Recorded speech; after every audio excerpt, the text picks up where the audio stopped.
மூட பழக்கவழக்கங்கள் இதெல்லாம் இஸ்லாம் வந்து இப்போ பின்பற்றுறதில்லை, அது எங்களுக்கு பிடிக்காதுன்னு சொல்கிறீங்க. அப்படி இருக்கல பேய் பிசாசுன்னு ஏர்வாடிக்கு வர்றவங்கள ஹசரத் ஓதி இதெல்லாம் பண்ணி ஏமாத்துறாங்களே, அது எப்படிங்க சார்? அதாவது இஸ்லாமிய நம்பிக்கை பிரகாரம் அவர் என்ன கேட்குறாருன்னா, கேள்வியும் சொல்லிக்கிறேன் ஏன்னாட்டா அவர் எல்லாருக்கும் வழங்கியிருக்காரு, அதுக்காக தான். அவர் என்ன கேட்குறாருன்னா, மூட நம்பிக்கையெல்லாம் இஸ்லாத்தில் இல்லைங்கிறீங்க. இஸ்லாத்தில் இருக்கிற மத குருமார்கள், பள்ளிவாசலில் இருக்கக்கூடிய அஜர்த்துமார்கள்னு சொல்கிறாங்கல்ல, அவங்க தான் இந்த பேய் பிசாசு இதெல்லாம் ஓதி பார்த்து விரட்டுறேங்கிறாங்க. அது மூட நம்பிக்கை தானே? அப்போ உங்கள் மதத்தில் இருக்கத்தானே செய்யுதுன்னு அவர் கேட்குறார். பேய் பிசாசை பொறுத்த வரைக்கும் இஸ்லாமிய நம்பிக்கைப்படி ஒருவன் பேய் பிசாசு என்று நம்பினால் அவன் முஸ்லீமாக இருக்க முடியாது. இஸ்லாமிய நம்பிக்கை பிரகாரம் பேய் பிசாசு இருப்பதை நம்பவே கூடாது. எங்கள் மார்க்கம் என்ன சொல்லுதுன்னு கேட்டால், பேய் பிசாசுன்னா முதல் என்னன்னு விளங்கிக்கிறங்க. பேய் பிசாசுன்னா இறந்து போன ஒருத்தனுடைய ஆவி அது தனியாக பிரிஞ்சு வந்து வேற ஒரு ஆள் மேலே ஏறிக்கிறது தான் பேய். பெயிண்டா தானே? வேற செத்து போன ஒருத்தனுடைய ஆவி வந்து என்கிட்ட வந்து ஏறிடுது, மேலாடுகிறது, அதுதான் பேயின்னு நினைக்கிறார்கள். இஸ்லாம் என்ன சொல்லுதுன்னு கேட்டால், ஒரு மனிதன் இறந்து விடுகிறான், இறந்த உடனே நமக்கு வந்து பாடி உடல் தான் கிடக்கிறது, உயிரை காணாம். அப்போ இந்த உயிர் வந்து கடவுளுடைய கண்ட்ரோலுக்கு போய் விடுகிறது இஸ்லாம் சொல்லுகிறது. அந்த கண்ட்ரோலை விட்டு தப்பிச்சு எங்கேயும் வெளியே வராத அளவுக்கு அது ஒரு பெரிய தடுப்பு சுவருக்கு வைக்கப்பட்டு அங்கே அவை வைக்கப்பட்டிருக்கின்றன. இப்படி குரான் சொல்லு. குரானில் இருக்கிறது, வராயிகும் வருசகுன் இலா யோமி யுபாசூன், திரும்ப கடவுள் உயிர் கொடுத்து எழுப்புவார அது வரைக்கும் இந்த உயிர்கள் எல்லாம் கடவுளுடைய நேரடி கண்ட்ரோலில் கட்டுப்பாட்டில் வைக்கப்பட்டு இருக்கிறது. தப்பிச்சுனா வரையலாது. அங்கேருந்து ஒட்டச்சுக்கிட்டு இங்கே மீறி வருவதாக நம்பினால் குரானை மறுத்தவர்களாக அவங்க ஆயிடுவாங்க. குரானை மறுத்தா முஸ்லீமாக இருக்க மாட்டாங்க. குரானில் உள்ளதை நம்பினா தான் முஸ்லீமாக இருப்பாங்க. அப்போ இஸ்லாமிய நம்பிக்கை பிரகாரம் ஒருத்தன் இறந்துட்டான்னு சொன்னால் அவனுடைய உடலோ அவனுடைய ஆவியோ அல்லது இந்த ஆவி வந்து ஒரு புதுவிதமான ஒரு உருவம், கால் இல்லாமல் ஒரு டைப்பாக படம் போட்டு காட்டுறாங்கல்ல, அந்த மாதிரி ஒரு வடிவம் எடுத்தோ வருமானா வர முடியாது. அதை நம்பினால் ஒரு முஸ்லீமாக இருக்க முடியாது.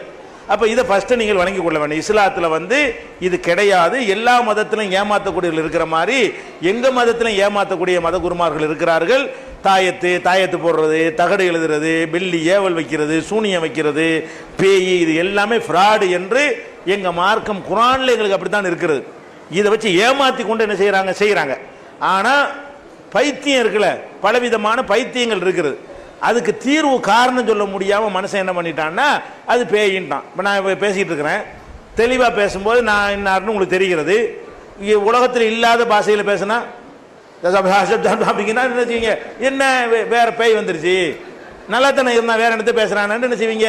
இவர் பேசலை, வேற என்னமோ பேசுது. இப்படியான ஒரு காரணத்தினால பேயின்னு நம்ம நம்பிடுறோம். அது மாதிரி வீட்டில் ஒரு பொருளை வைப்போம், நம்ம 2 பேர் தான் இருப்போம், அந்த பொருளை காண போயிடும். அப்போ எப்படி காணப்போம்? நாங்கள் 2 பேர் தானே வீட்டில் இருக்கிறோம், கதவு பூட்டி தானே இருக்குது, தாப்பா உள்தாப்பாடில் போட்டுருக்கிறது, இந்த பொருளை காணா போச்சே அப்படின்னு என்ன ஆயிரும்? சால்னா குழம்பு வைப்பாங்க, நல்ல ருசியெல்லாம் பார்த்துட்டு வச்சுருப்பாங்க, அப்புறம் பார்த்தா பயங்கர உப்பாக இருக்கும். எப்படி உப்பு ஒரு போட முடியும்? பேய் தான் இருந்து போடுது, என்னமோ ஒன்று இருக்குது. இப்படியான சில விஷயங்களை வைத்து கொண்டு என்ன செய்கிறாங்கன்னா, இதுக்கு காரணம் தெரியலை. அந்த காலத்தில் காரணம் தெரியலை, அதனால் என்ன பண்ணிட்டாங்க, நம்ம பூட்டி இருக்கு ஜாமான், வீட்டில் உள்ள ஜாமான்லாம் காண போயிருங்க. கடைசியில் என்னன்னா ஆவி பேய் வந்து நினைஞ்சிருக்கு எடுத்துகிட்டு போயிடுச்சு இப்படிங்கிறது இந்த மாதிரி வந்தது. உண்மையில் என்ன, இதெல்லாம் வந்து ஒரு மனிதன்ட்டு இருக்கிற ஒரு நோய். மனிதன்ட்ட மூளையில் ஒரு மூளை தான் எல்லாத்தையும் தீர்மானிக்கிறது. நம்ம மூளையில் வந்து ஒவ்வொரு விஷயத்திற்கும் ஒரு ஹார்மோன் இருக்கிறது. ஒவ்வொரு காரியத்தை தீர்மானிப்பதற்கு ஹார்மோன், அது ஒரு சுரப்பி இருக்கிறது. அந்த சுரப்பிகள் கரெக்டாக சுரந்தா தான் அந்தந்த விஷயங்கள் வேலை செய்யும். இப்போ ஒரு ஆண் ஒரு பெண்ணை பார்த்து ஆசைப்படுறான், அதுக்கு என்ன காரணம்? அங்கே ஒரு சுரப்பி என்ன செய்கிறது, அங்கே இருக்கிறது, அது அந்த சுரக்கமாக அப்படி வந்துடும்.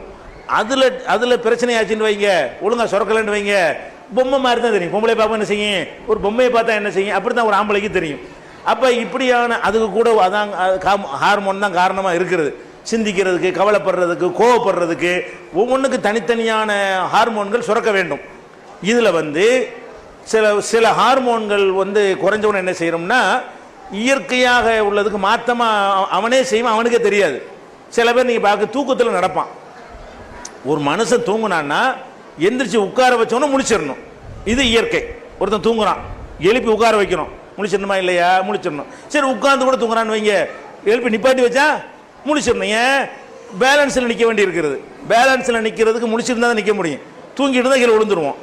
ஆனால் சில பேர் தூங்குவான், எந்திரிச்சு உட்காருவான், தூங்கிக்கிட்டே தான் இருப்பான், அப்புறம் எந்திரிச்சு நிற்பான், தூங்கிட்டே தான் இருப்பான், நடப்பான், தூங்கிட்டே தான் இருப்பான், கதவை திறப்பான், தூங்கிட்டே தான் இருப்பான், படிப்படியாக இறங்குவான், எங்கேயோ போவான், அரை மணி நேரம் கழிச்சு அதே மாதிரி வருவான், வந்து படுத்துக்கிடுவான். வெளியில் உள்ள எல்லாரும் பார்ப்பாங்க. காலையில் கேட்டால் எங்கடா போனோம், எங்கேயும் போல படுத்தானே கிடக்கிறேம்மா, எங்கேயும் நம்ம போகலேன்றான். அப்போ என்னன்னு கேட்டால் ஒரு செக்ஷன் அங்கே ஒரு சுரப்பியில் ஒரு குறை வந்தவுடன் என்ன ஆகுதுன்னு கேட்டால் அவனுடைய அந்த யாவ சக்தியில் என்னென்ன செஞ்சானோ அதன்படி இந்த உடம்பு அவனை கொண்டு போகிறது அவனுக்கு தெரியாமல், அவனுடைய உணர்வு இல்லாமல் என்ன செய்கிறது இது நடக்கிறது. அப்போ இவ்வளோ வேலை நடக்கும்போது தூங்கிட்டு இருக்கிறான். இவ்வளவும் போகிறான், நடக்கிறான், படிப்படியாக இறங்குறான், மொட்டை மாடிலேருந்து கீழே விழுந்துட மாட்டேங்கிறான். கரெக்டாக தெரிகிறது, தண்ணி தெரிகிறது, படி தெரிகிறது, உயரம் தெரிகிறது, பூட்டினது தெரிகிறது, திறக்கிறது தெரிகிறது. எது தெரிய மாட்டேங்குது?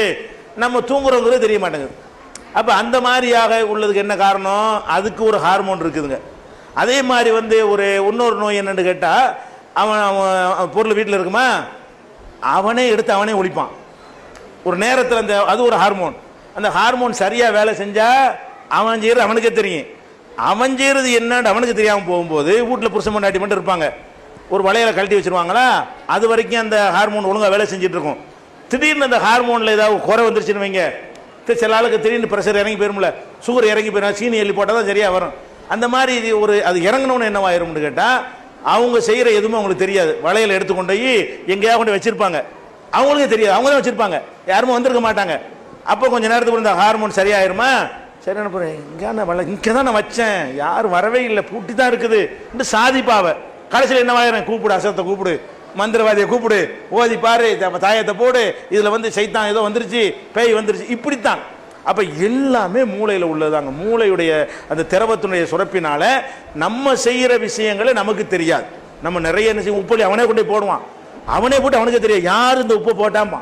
அப்போ இந்த மாதிரியான சில நோய்கள் இருக்கிறது. இதுதான் பேய் என்று இப்போ சொல்லி கொண்டிருக்கிறார்கள். இன்னைக்கு அழகான முறையில் கவுன்சிலிங் கொடுத்து அதை சோதனை பண்ணி அதுக்கு மெடிசன் மாத்திரை எல்லாத்துக்குமே இருக்கிறது.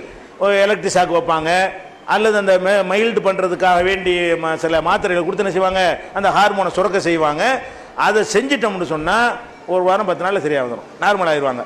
இதை விட்டுட்டு அவனை போய் வேப்பலை அடித்து அவனை அடித்து சித்திரவதை பண்ணி சவுக்கால் அடித்து போயிருன்னு சொல்லு, இதெல்லாம் என்ன இல்லை, இதெல்லாம் நடக்கிற காரியம் இல்லை, அதெல்லாம் போகாது, விளங்குதா? இதெல்லாம் பொய், இதை தான் பேய்ங்கிறாங்க. இதெல்லாம் நோயே தவிர பேய் கிடையாது என்பதை நீங்கள் என்ன செய்யணும், புரிந்து கொள்ள வேண்டும். சிலது செயற்கையாக பேயை உண்டாக்கணும். எப்படி செயற்கை? இப்போ நான் உங்கள்கிட்ட கடன் வாங்கிவிட்டேன், திருப்பி தரல, நீங்கள் பயங்கரமான ரவுடியாக இருக்கிறீங்க, எனக்கு தொந்தரவு பண்ணுறீங்கன்னு வைங்க, நான் பேய் வேஷம் போட்டால் என்ன கேட்பீங்களா? பணம் கேட்டு வர்றீங்க, நான் பானையை உடைச்சு சட்டையை உடைச்சிட்டு ஒரு மாதிரியா என்ன செய்ய, சட்டை கட்டி கிழிச்சுன்னு வைங்க, மும்மாடின்னு ஓடி போயிடுவீங்க. ஏன்? கடனை கொடுத்த கடனை வாங்கின கடனை திருப்பி கேட்டு வந்தான்னு சொன்னால் அவன்கிட்ட தப்பிக்கிறதுக்கு எது உதவும்? பேய் உதவும். இது கொஞ்சம் இருக்குது. முக்காவாசி நோய் மனநோய், பலவிதமான வெரைட்டி இருக்குது மனநோய்களில். காவாசி நடிப்பு, அம்புட்டு மக்களை ஏமாத்துறதுக்காக வேண்டி நடிப்பு.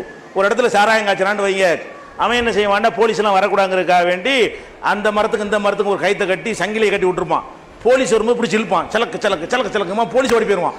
பேய் இருக்கு, என்ன இருக்கு, மோகினி பிசாசு இருக்குது, இந்த இடத்துக்கு போகக்கூடாது, அவன் சாராயம் காய்ச்சிட்டு இருக்க வேண்டியதான். போலீஸ் எங்கே வேண்டாலும் போயிடுவார், பேய் இருந்தால் போவாரா? அவரும் பேயை நம்புறாரு, நம்பாது நம்மளா இருந்தால் போயிடுவான், நானாக இருந்தால் போயிடுவேன், எங்கடா வாழை பார்த்துருவோண்டு. அவர் தான் நம்புறாரு, நம்புறவர் என்ன செய்ய மாட்டேங்கிறார், போக மாட்டேங்கிறாரு. அதே மாதிரி ஒரு வீடு இருக்கிறது, அந்த வீடு நமக்கு பக்கத்து வீட்டை வாங்கணும்னு நினைக்கிறோம், விற்க மாட்டேங்கிறான். அதுக்கு என்ன செய்யணும், அது ராத்திரியில் கள்ள விட்டு எறியணும், என்ன தேவை செய்யணும், பேய் இருக்குன்னு ஒரு கதையை உண்டாக்கணும், பயந்துட்டு இருக்கிறோம். இந்த மாதிரி அடுத்தவன் சொத்தை அபகரிக்கிறதுக்கு, வாங்கின கடனை கொடுக்காம இருக்கிறதுக்கு. அதே மாதிரி ஒரு தப்பான தொடர்பு இருக்குன்னு வைங்க, ஒரு ஆணுக்கோ பெண்ணுக்கோ, அப்போ நல்ல ஒரு நிலையில் இருந்துட்டு ராத்திரி வீட்டை விட்டு போனால் கேள்வி கேட்பாங்க. பேயின்னு ஒரு 4 நாளைக்கு நாடகம் ஆடிட்டு 5ஆம் நாள் எழுந்து வெளியே போனோம்னா எங்கேயும் போய்ட்டு எங்கேயும் வரலாம். பாவம் பேய் போயிட்டு வருது, அது என்ன செய்யலாம், ஆம்பளை அந்த வேலையை சிரிக்கிற சொல்ல நடக்கிறது. நாட்டில் நடக்கிற விஷயங்களை ஆய்வு பண்ணி தான் உங்களுக்கு சொல்லுகிறோம். 25% சொந்த மாமியா குடும்பம் தாங்க இயலாது. அப்போ என்ன பண்ணணும், ஒழுங்காக சாப்பாடு கொடுக்க மாட்டாங்க. பேய் வேஷம் போட்டால் கொண்டா கோழி வந்துடும், முட்டையை வைக்கி வந்துடும். இந்த மாமியா குடும்பம் தாங்க முடியலன்னு சொன்ன பேய் வேஷம் போட்டோன்னு வைங்க, ராஜ உபசாரம் தான், வாரத்துக்கு ஒருக்கா போட்டு நல்லா சாப்பிட்டுக்கிற வேண்டியது. இப்படியும் இருக்கிறது. இதில் காவாசி இப்படி, முக்காவாசி அப்படி. எங்கிட்ட கூட்டு வந்தீங்கன்னா நாங்கள் ரெண்டில் எதுன்னு கண்டுபிடிச்சிருவோம். ஒரு 1000 கேஸ் வரைக்கும் நானே பார்த்துருக்கிறேன். இது பேயா நடிப்பான்னு கண்டுபிடிச்சிருவோம். நடிப்பாக இருந்தால் குடும்பத்தார்ட்ட சொல்லி என்ன செய்வோம், இந்த மாதிரி செய்யுங்க சரியாக வந்துடும், அதுக்குள்ளே வேலையை செஞ்சுருவோம். நோயாக இருந்தால் இதுக்கு வந்து இங்கே ட்ரீட்மெண்ட் எடுங்க, இங்கே போய் பாருங்கள், இதுக்கு என்னென்ன பிரச்சனை தான் வழிகாட்டுவோம். நாங்கள் வைத்தியம் பண்ண மாட்டோம், அதை கண்டுபிடிச்சி அதை டைரக்ஷன் பண்ணுறோம். அவ்வளவும் சரியாகிக்கிட்டே இருக்குது. நிறைய பேர் நம்ம ஆஃபீஸுக்கு வந்து என்ன செய்கிறாங்க, யார் வேண்டாலும் இது முஸ்லீம், யார் வேண்டாலும் வரலாம், இந்து முஸ்லீம் யார் வேண்டாலும் வரலாம், எல்லாருக்கும் அந்த சேவை செஞ்சுட்டு இருக்கிறோம். இது சில பேர் ஏமாற்றி கொண்டிருக்கிறார்கள். இஸ்லாத்தில் பேய் கிடையாது.